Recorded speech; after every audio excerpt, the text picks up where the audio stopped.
कुत्रे असतील हे पिसाळण्याचे चान्सेस जास्त असतात. मग त्यापासून हा गोठा बंदिस्त म्हणजे साईडनं कंपाऊंड जर असेल तर अतिशय उत्तम. नमस्कार शेतकरी मित्रांनो, मी Amol Shinde, sales manager, Nashik division, Kanhaiya agro. पावसाळ्यामध्ये आर्द्रताही जास्त असते, त्यामुळे जंगली प्राणी जे असतात किंवा इतर जे श्वान असेल, कुत्रे असतील हे पिसाळण्याचे चान्सेस जास्त असतात. मग त्यापासून हा गोठा बंदिस्त म्हणजे साईडनं कंपाऊंड जर असेल तर अतिशय उत्तम.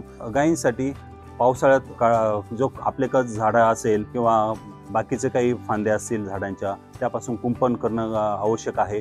त्याचबरोबर जर तारीचं कुंपण जर केलं तर ह्या पिसाळलेली कुत्रे असेल तर त्यापासून संरक्षण होऊ शकतं.